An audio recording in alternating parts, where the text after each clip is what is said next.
the acrid, suffocating stench of burning plastic, scorched wood, and something else. Something indescribably chemical and wrong clawed at Dr. Alastair Finch's throat long before the flickering, malevolent orange glow became truly visible through the stately, mature oaks lining the usually tranquil Pine Ridge Drive. A tight, cold knot of pure, sickening dread twisted in Alex's stomach, a horrifying, unwelcome premonition that was devastatingly confirmed as the car rounded the final graceful bend in the road. Where Harmony Park's vibrant, meticulously, and lovingly designed playground for disabled children had stood just that afternoon, a vibrant, joyful testament to years of tireless community fundraising, dedicated inclusive design principles, and Alex's own department's significant federal grant approval, now writhed a scene of utter nightmarish devastation, an inferno raging against the twilight sky. Flames greedy and monstrous like grasping fiery talons devoured the brightly colored, specially adapted accessible swings, the smooth, wide, wheelchair-friendly ramps that led to raised sandboxes, the intricate sensory panels designed for tactile exploration, melting them all into grotesque, unrecognizable skeletal shapes.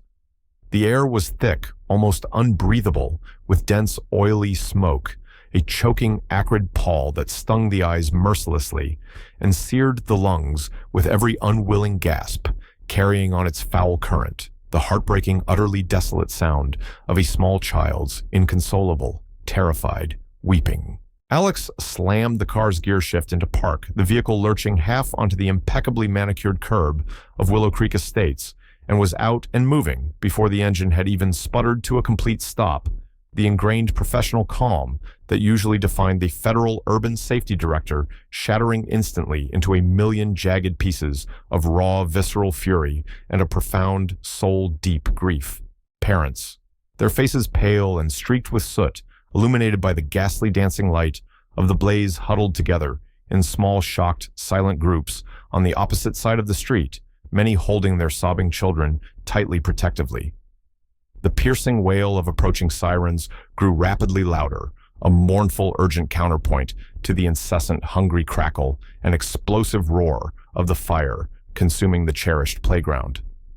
Alex saw young Lily, a girl with a mischievous grin and bright pink hearing aids who adored the playground's intricate tactile maze, her small, expressive face now streaked with black tears and soot, burying herself desperately in her mother's trembling arms. Nearby, 8-year-old Mateo, whose lightweight, agile wheelchair had given him joyful, independent access to the elevated sand and water tables for the very first time in his young life, watched the rampant destruction with wide, uncomprehending, horrified eyes. His small, capable fists clenched so tightly his knuckles were white. This wasn't just any playground. It was their unique sanctuary, their special haven, a place where they were not defined or limited by their disabilities, but rather celebrated for their unique abilities and spirits, a precious place of unrestrained joy, infectious laughter, and unbridled, glorious freedom. And some hateful, twisted individual had deliberately, maliciously, and with cold calculation, turned it into a smoldering, heartbreaking funeral pyre. Alex's gaze, sharp and analytical, even through the haze of shock and anger, swept the chaotic scene, the seasoned investigator within automatically cataloging crucial details, even as the human being reeled from the overwhelming emotional impact. The fire was too intense, too widespread, burning with too much ferocity to be merely accidental. The distinct, unmistakable chemical smell of a powerful accelerant, faint but chillingly discernible beneath the other pungent odors of burning materials, hinted strongly, almost certainly, at arson. A fresh wave of nausea, hot and bitter, rose in Alex's throat. Who could possibly do something so utterly heinous, so profoundly depraved, so completely devoid of basic humanity? The question, unspoken yet deafening, hung heavy and oppressive in the smoke-filled, desecrated air, a silent collective scream of outrage and disbelief. Alex's fists clenched at their sides, nails digging into palms. As Federal Urban Safety Director, Alex had championed and overseen countless innovative projects aimed at creating safer, more accessible, and more inclusive urban environments for all citizens across the entire nation. Harmony Park's state-of-the-art, inclusive playground had been a particular point of pride, a flagship departmental initiative, a shining model of universal design principles that Alex had personally greenlit celebrated at its joyous grand opening, just 6 short, happy months prior and often cited in national conferences. This felt intensely personal. This was intensely personal. But it was also undeniably a direct, contemptuous assault on everything Alex's office and indeed Alex's entire career stood for. The sirens were deafening now, a cacophony of emergency. Fire trucks, police cruisers, and an ambulance were converging on the scene. Alex took a deep, steadying breath, the cold, sharp fury solidifying into a core of steely, unshakable resolve. They would find out who was responsible for this atrocity, and that person or persons would pay dearly. The image of the twisted, melting remnants of the accessible merry-go-round, a piece of equipment specifically designed so that children of all abilities could spin and laugh together in shared, uncomplicated delight, burned itself indelibly into Alex's memory, a potent and horrifying symbol of the profound hatred they were now decisively up against. The setup for this unimaginable tragedy, Alex knew with a chilling certainty, had begun subtly, almost insidiously cloaked in the superficially reasonable yet deeply insidious language of maintaining community standards and protecting property values. Dr. Alistair Finch, a renowned and respected urban planner with a string of successful city revitalization projects to their name before taking the prestigious federal post, had a deeply personal, almost visceral connection to the cause of inclusivity and accessibility. Alex's younger sister Clara, a vibrant and intelligent woman, had been born with severe cerebral palsy, and Alex had witnessed firsthand throughout their childhood and into adulthood the myriad frustrating and often heartbreaking barriers Clara faced daily, the casual, unthinking cruelty of inaccessible public spaces, the sting of constant social exclusion, the lost opportunities. This intimate personal history was the unwavering fuel for Alex's fierce professional passion, making the role of federal urban safety director more than just a high-level job. It was a deeply ingrained moral mission. Willow Creek Estates, the affluent gated HOA community that bordered the public Harmony Park, was on the surface a picture of pristine suburban perfection, sprawling architecturally monotonous homes, unnaturally immaculate emerald green lawns, maintained with military precision, and a formidable inches-thick book of covenants, conditions, and restrictions governing every conceivable aspect of residents' lives. Harmony Park itself was designated public land gifted to the city decades ago by a philanthropic family, but its recent celebrated transformation into a cutting-edge, all-abilities playground had been met from its very inception with a chilling, persistent undercurrent of veiled and sometimes overt resistance from a vocal segment of Willow Creek residents, a resistance spearheaded with unwavering zeal by one Ms. Agnes Blackwood. Agnes Blackwood was an undisputed pillar of Willow Creek society, a wealthy, influential widow in her late 60s, with a ramrod-straight posture, an impeccably coiffed silver helmet of hair that seemed impervious to wind or humidity, and an unshakable, deeply ingrained belief in her own inherent superiority and the absolute sanctity of ever-increasing property values. She lived in a grand, imposing colonial-style mansion that directly overlooked the park grounds, and from the very moment the first conceptual plans for the inclusive playground were announced by the city, she had positioned herself as its most vocal, relentless, and venomous opponent. The playground, as Alex remembered vividly from the joyful chaos of its grand opening ceremony, was a true marvel of thoughtful, innovative, and compassionate design.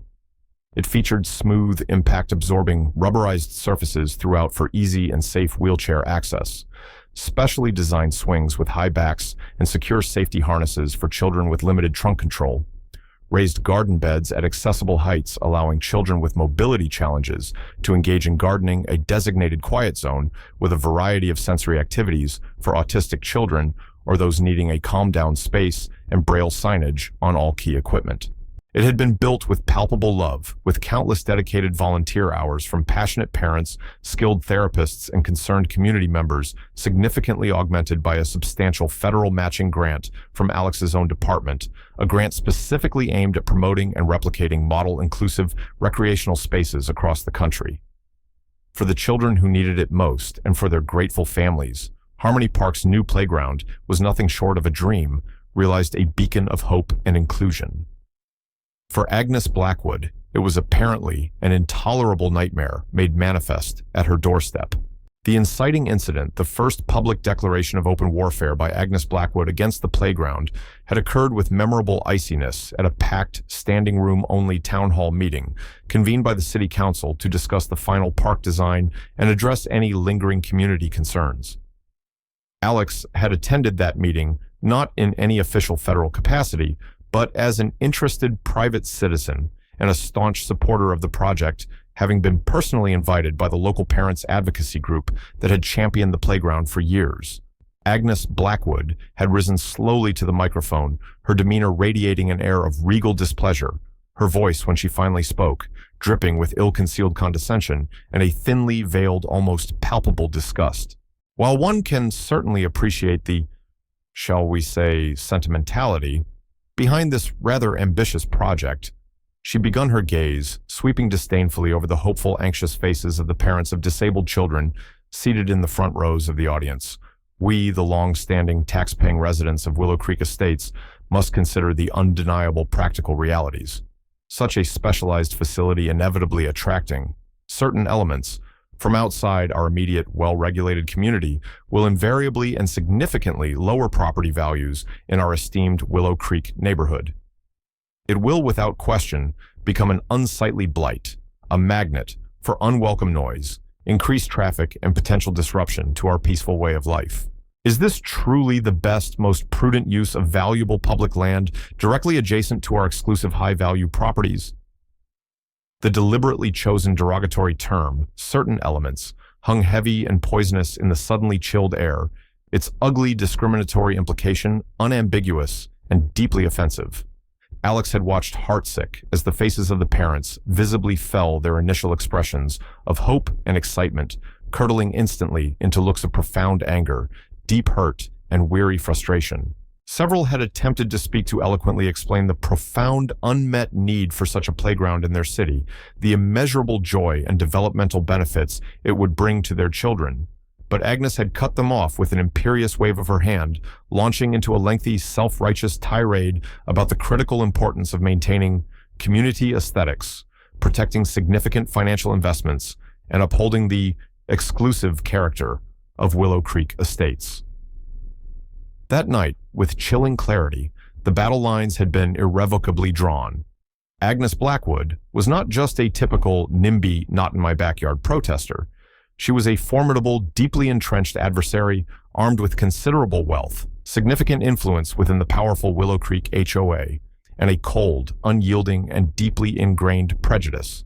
The rising action that followed that contentious town hall meeting had been a relentless, multifaceted campaign of attrition, waged by Agnes Blackwood and her small but vocal and equally privileged contingent of supporters within Willow Creek Estates.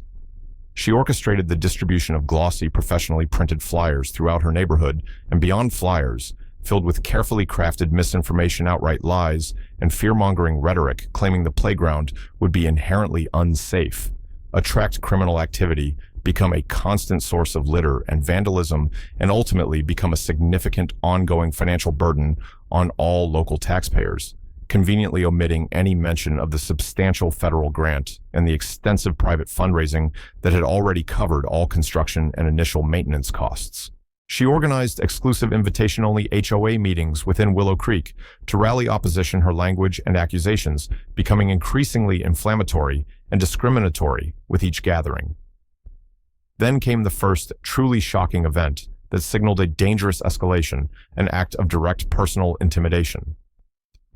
Shortly after the playground joyfully opened to the public, several families began reporting incidents of verbal harassment.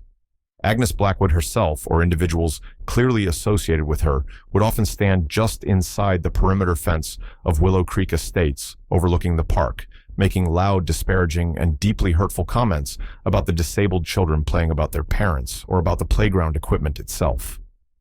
"Can't you people keep your child quiet? Some of us are trying to enjoy our homes," one distressed mother reported being aggressively told, as her autistic son expressed his sheer delight on the swings with loud, happy vocalizations. "This used to be such a peaceful, beautiful park before all this."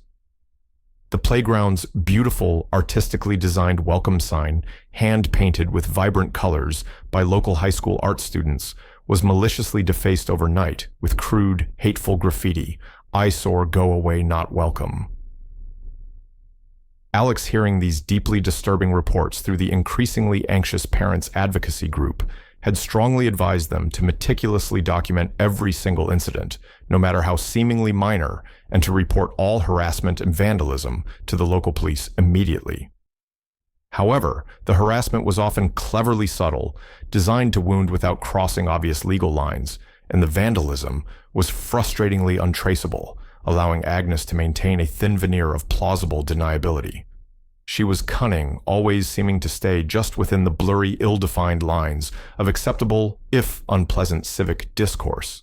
Alex, acting in a purely personal capacity, but drawing on years of professional experience, had helped the parents organize a volunteer neighborhood watch program specifically for Harmony Park, and had advised them on the strategic placement of some basic, relatively unobtrusive security cameras, the modest cost of which was covered by another, small, quickly raised community grant. The second shocking event in the escalating conflict starkly demonstrated Agnes Blackwood's unwavering determination to use any and all means necessary to achieve her objective of eliminating the playground. She initiated a complex and costly campaign to have Harmony Park's inclusive playground officially condemned by city officials, or, at the very least, severely restricted in its use. She filed numerous frivolous, time-consuming complaints with various city departments, alleging a litany of bogus safety violations, fabricated noise ordinance breaches, insufficient parking, and even improper zoning classifications for the park's new equipment. Each baseless complaint, however trivial, had to be formally investigated by overworked city staff, consuming valuable public resources and causing immense stress and anxiety for the dedicated members of the volunteer playground committee. Agnes, skillfully using her considerable wealth to retain aggressive legal counsel, even attempted to get a court-ordered injunction to drastically limit the playground's operating hours, arguing with breathtaking audacity that the normal, joyful sounds of children, playing children laughing, squealing with delight, calling out to each other, disturbed the peace and tranquility of the residents of Willow Creek Estates and negatively impacted their right to quiet enjoyment of their properties. Alex, leveraging a profound and encyclopedic understanding of municipal codes, zoning laws, and federal accessibility mandates, including the Americans with Disabilities Act, worked tirelessly behind the scenes, providing pro bono consultation to the city attorney's office and the volunteer park committee to effectively counter Agnes's relentless legal barrage. They successfully and often embarrassingly for Agnes's legal team refuted every single false claim and legal challenge. But the ongoing fight was utterly exhausting, draining the community's limited energy, financial resources, and emotional reserves. Agnes's multifaceted attacks were relentless, a constant wearing siege against a place that was meant to be a beacon of joy, acceptance, and inclusion. It became chillingly clear to everyone involved that she would not stop, would not rest, until the playground was either completely gone or rendered unusable. The atmosphere in the wider neighborhood grew increasingly toxic and divided. Some Willow Creek residents, initially neutral or indifferent, began to vocally side with Agnes, swayed by her persistent, insidious fear-mongering about declining property values or simply weary of the constant, unpleasant conflict she generated. Others, however, were profoundly disgusted by her overtly discriminatory tactics and her callous disregard for the needs of disabled children. These residents quietly and sometimes openly offered their support, both moral and financial, to the playground and its defenders. The community, once relatively harmonious, was visibly and painfully fracturing under the strain of Agnes Blackwood's hateful crusade. The night of the fire, the horrifying, tragic culmination of Agnes Blackwood's escalating campaign of hatred and obstruction, led directly back to the devastating scene that had greeted Dr. Alistair Finch upon arrival. The official investigation began immediately, a coordinated joint effort between the local fire marshal's office, the municipal police department, and due to the significant federal grant money involved in the playground's initial construction and its status as a model federally supported project, an official observer and technical advisor from the Federal Bureau of Investigation. Alex, while being meticulously careful to avoid officially overstepping or interfering with established jurisdictional boundaries, made it unequivocally clear to the lead local investigators that the Federal Urban Safety Director's office had a profound and unwavering interest in a swift, thorough, and conclusive resolution to this heinous crime. Alex's highly skilled team also offered immediate technical assistance, providing the original architectural blueprints of the playground, detailed specifications on the fire-retardant materials that should have significantly slowed such a blaze, suggesting the use of a powerful accelerant, and providing access to restricted national databases on known arsonists with similar methods of operation.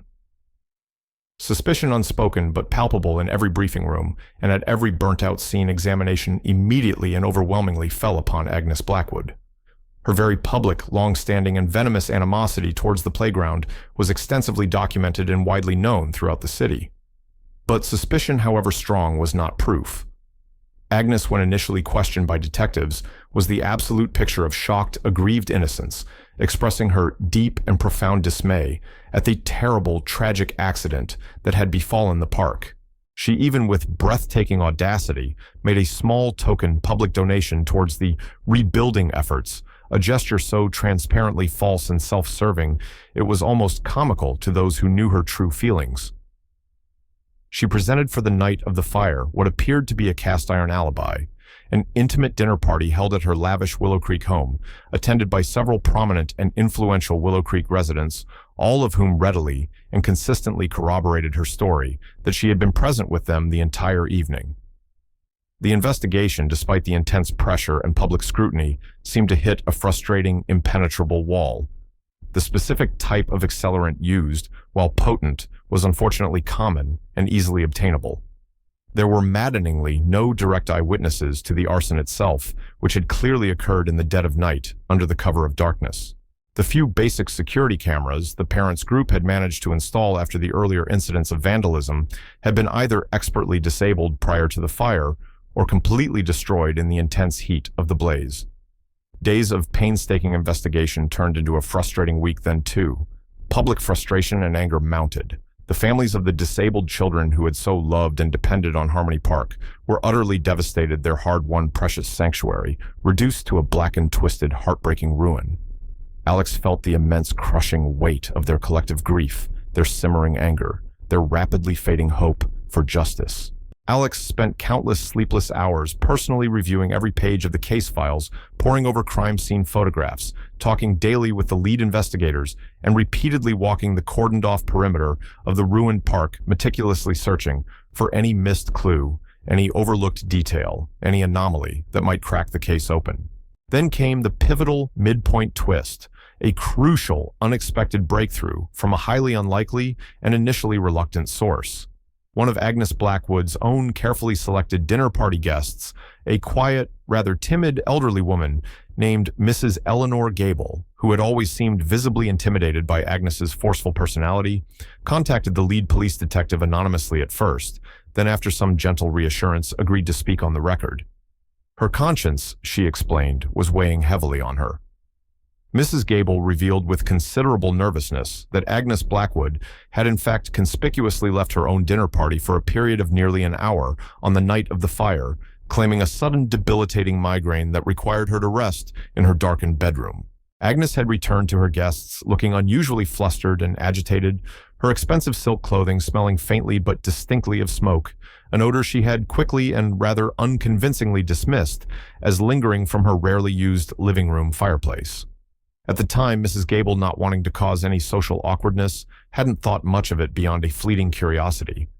But after learning about the catastrophic playground fire the next morning, that small, out-of-place detail had begun to gnaw at her persistently.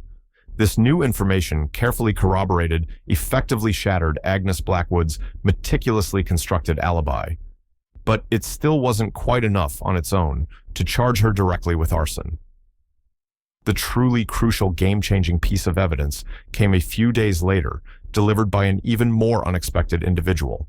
A local teenager from a neighboring community, a bright but somewhat introverted amateur drone enthusiast named Kevin Lee, came forward to the police. He'd been out late that fateful evening, testing out a new high-resolution night vision camera attachment on his sophisticated hobby drone, hoping to capture some interesting nocturnal landscape shots of the city skyline and surrounding parklands. He hadn't realized the potential significance of his autonomously recorded footage until he read detailed news reports about the Harmony Park playground fire and the ongoing stalled investigation. His drone, as it happened, had captured several minutes of grainy but undeniably damning high-altitude footage. It clearly showed a lone figure closely matching Agnes Blackwood's distinctive build height and even her characteristic slightly imperious gait, systematically and deliberately dousing the playground equipment with liquid poured from a large canister, then calmly, methodically igniting it. The shadowy figure had even paused for a long moment, eerily illuminated by the rapidly growing flames, watching the fire take hold with an almost detached air, before hurrying away swiftly in the direction of the nearby Willow Creek estates. The drone had also crucially captured the figure, briefly looking up as if startled by a distant sound or the drone itself, and for a split second, the enhanced night vision caught a clear, sharp glint of light reflecting off something on the figure's face. Eyeglasses, the unique, expensive designer frames of which were later confirmed to be identical to those Agnes Blackwood invariably wore. Furthermore, a subsequent deep-dive digital forensic analysis of Agnes's home computer and personal devices, obtained via a new, more comprehensive search warrant based on Mrs. Gable's sworn testimony in the preliminary drone footage review, revealed a series of highly incriminating internet searches made in the weeks leading up to the fire, detailed queries for how to disable common security cameras without detection, relative flammability of commercial playground materials, and most chillingly, common chemical accelerants that are hard to trace after combustion. When confronted by detectives with the irrefutable drone footage, her damning internet search history, and the collapsing timeline of her alibi, Agnes Blackwood's carefully constructed facade of indignant, outraged denial finally and spectacularly began to crumble under the sheer weight of the evidence. The investigators also, during their financial review, uncovered something else that painted an even darker picture of her motives. Agnes had very recently, and very discreetly, been trying to broker a lucrative deal to sell a large, undeveloped parcel of her extensive inherited property to a high-end, luxury condominium developer. The ambitious plans for this exclusive multi-million-dollar development would be significantly more attractive and therefore far more profitable for Agnes if the panoramic view from the proposed luxury units wasn't marred by the sight of a bustling public park, especially one that catered specifically to disabled children and their families, an element she had repeatedly and publicly denigrated. Her primary motive, it became sickeningly clear, wasn't just abstract prejudice and a misguided concern for property values. It was cold, hard, calculated greed. The true depth of her malice, her cunning premeditation, and her utter lack of empathy was horrifyingly starkly clear. The climax of this intense drama was not a single sudden dramatic confrontation in a packed, hostile room, but rather a series of carefully orchestrated, deliberate, and highly impactful public events designed to ensure maximum accountability and community catharsis.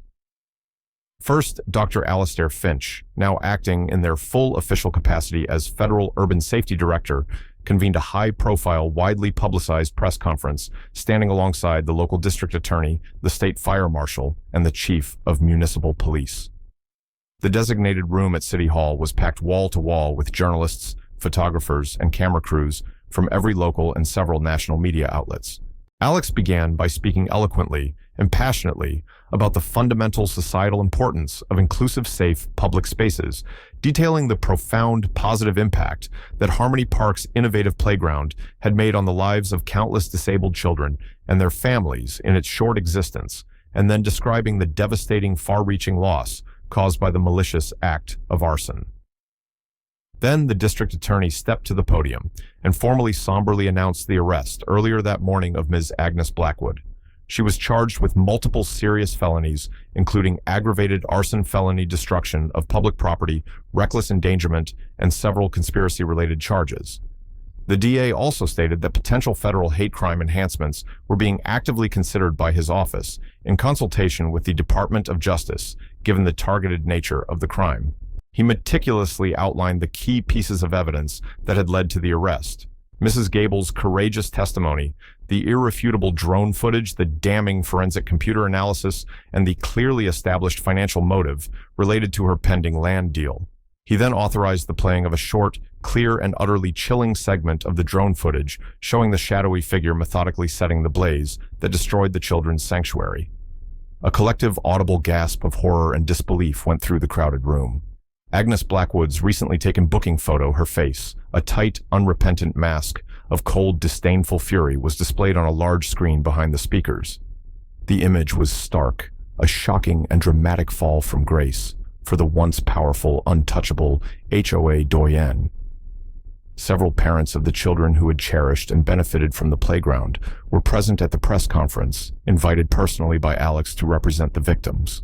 One mother, Mrs. Maria Rodriguez, whose young son David was nonverbal, relied on a portable ventilator and had found immense unparalleled joy and sensory stimulation in the playground's specially designed therapeutic garden, spoke movingly, her voice thick with unshed emotion, but her words imbued with a quiet, unbreakable strength.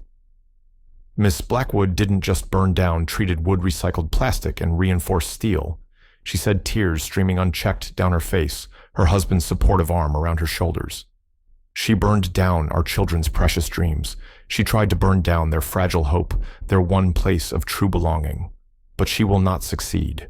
Our community, our love for our children is stronger than her hate, stronger than her fire. Her heartfelt words resonated deeply, capturing with poignant clarity the profound human cost of Agnes Blackwood's despicable actions. The press conference sent immediate and powerful shockwaves through Willow Creek Estates, the city, and indeed the entire state. Agnes Blackwood, the self-proclaimed iron-fisted guardian of community standards and aesthetic purity, was publicly, irrefutably exposed as a calculating, cruel, and dangerous criminal. Her arrest, carried out discreetly at her opulent mansion earlier that morning by a team of plainclothes detectives, was now blazoned across every front page and led every news broadcast. The insulated, privileged community of Willow Creek Estates was rudely, painfully forced to confront the festering ugliness, the bigotry, and the corruption that had been allowed to grow unchecked within its perfectly manicured, fiercely guarded borders for far too long. The falling action following the arrest and public exposure saw the slow but steady, inexorable march of justice, alongside the inspiringly resilient and determined efforts of a shattered community determined to heal, to rebuild, and to create something even better from the ashes of hatred. Agnes Blackwood's trial several months later was a media sensation drawing national attention.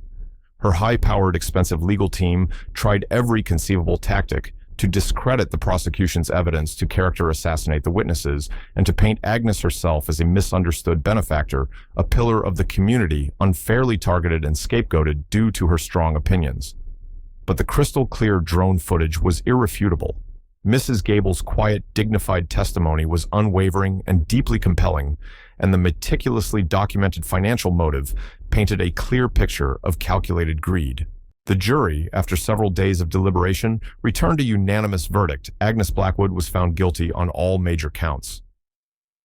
During the subsequent sentencing hearing, Dr. Alastair Finch submitted a formal, powerful victim impact statement on behalf of the Federal Urban Safety Directorate and the American people, detailing not only the significant financial cost of the destroyed playground, which included a substantial amount of federal taxpayer funds, but also, more importantly, the profound, lasting social and emotional damage inflicted upon a uniquely vulnerable population of children and their families. The presiding judge, visibly moved by the heart-wrenching testimonies of several of the affected families, delivered a stern, unflinching sentence. Agnes Blackwood was condemned to a lengthy, non-parolable prison term, ordered to pay substantial fines, and further mandated to make full financial restitution for the complete cost of rebuilding the destroyed playground to its original or an improved state. Agnes Blackwood, stripped of her ill-gotten wealth, her carefully cultivated social status, and her freedom, was led away by court officers to begin her long sentence. Her once proud name forever tainted her legacy, one of infamy and shame. Parallel to the lengthy legal proceedings, the wider community, galvanized by the shared tragedy and inspired by the courage of the affected families, rallied together with an extraordinary, uplifting spirit of unity and determination. Led by the tireless Parents Advocacy Group and actively supported by Alex's federal office, a Harmony Park Reborn initiative was launched with incredible enthusiasm. Donations, both large and small, poured in from across the state, and even from concerned individuals and supportive organizations nationally and internationally, from people horrified by the arson and deeply inspired by the community's unwavering resolve to rebuild. Alex, using the full influence and resources of the Federal Urban Safety Director's Office, did much more than just offer vocal support and encouragement.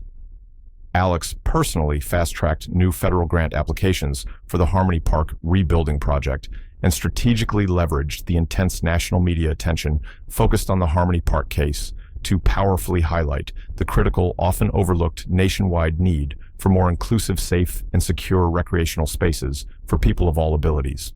Alex worked closely and tirelessly with influential congressional leaders from both parties to draft and introduce the landmark Harmony Park Accessibility and Safety Act, a comprehensive piece of federal legislation aimed at significantly increasing dedicated federal funding for the creation and renovation of accessible playgrounds and promoting the adoption of universal design standards in all publicly funded urban development projects across the United States. This determined legislative push was the direct fulfillment of the funding tripled for inclusive recreation spaces that Alex had silently, fiercely vowed to achieve from the very moment those destructive flames were first seen. The resolution saw Harmony Park not just restored, but truly reborn from the ashes, more beautiful, more innovative, and more resilient than ever before. The new playground, meticulously designed with the latest in accessible play technology and incorporating even more creative, engaging features suggested by the children themselves and their families, became a vibrant, living symbol of hope, community strength, and ultimate defiance against hatred and bigotry. Its grand reopening was a massive, joyous community celebration attended by thousands of people from all walks of life, including the governor of the state, numerous other dignitaries, and a visibly moved Dr. Alastair Finch. Young Lily, her smile radiant, her bright pink hearing aids gleaming, proudly cut the ceremonial ribbon, her small hand guided by Mateo's. Mateo, in his state-of-the-art, brightly decorated wheelchair, was by unanimous acclamation the very first child to officially try out the new, even more elaborate and accessible water and sand tables, his infectious, unrestrained laughter echoing joyfully throughout the transformed park. Agnes Blackwood was serving her well-deserved time in a remote federal penitentiary, her name now a local cautionary tale about the destructive power of unchecked prejudice and greed. The Willow Creek Estates Homeowners Association underwent a profound and long overdue internal transformation. The old guard, irrevocably tainted by their close association with Agnes Blackwood and her divisive discriminatory agenda, was decisively swept out of power in new, highly contested HOA elections. A fresh, diverse board comprised of residents genuinely committed to principles of inclusivity, transparency, and true community well-being took the helm with a clear mandate for change. They issued a formal public apology to the families of Harmony Park and the wider community and pledged to work collaboratively and constructively with all stakeholders in the future. The Harmony Park Accessibility and Safety Act was successfully passed by Congress with overwhelming, remarkable bipartisan support, a direct and lasting result of Dr. Finch's tireless advocacy and the powerful human story of Harmony Park that had captured the nation's conscience and heart. Dedicated federal funding for inclusive recreational spaces across the country indeed tripled, and new strengthened federal guidelines ensured that accessibility, safety, and universal design principles were henceforth to be paramount considerations in all future urban planning and public development projects. Dr.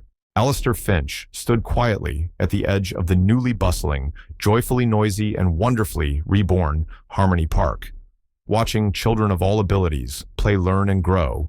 Together their happy, exuberant sounds, a beautiful, life-affirming symphony of true inclusion.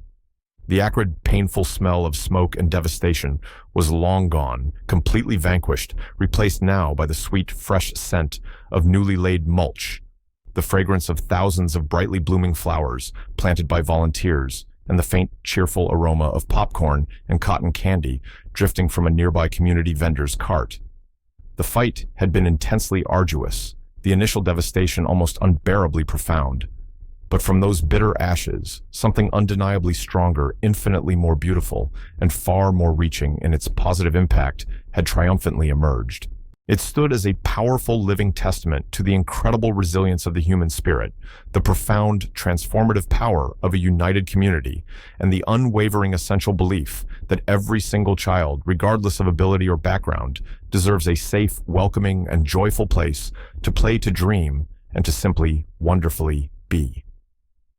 The brilliant, undeniable light of 1,000 happy smiles reflected in the vibrant heart of that reborn park was by far the most powerful and lasting antidote to the darkness they had all collectively faced and decisively overcome.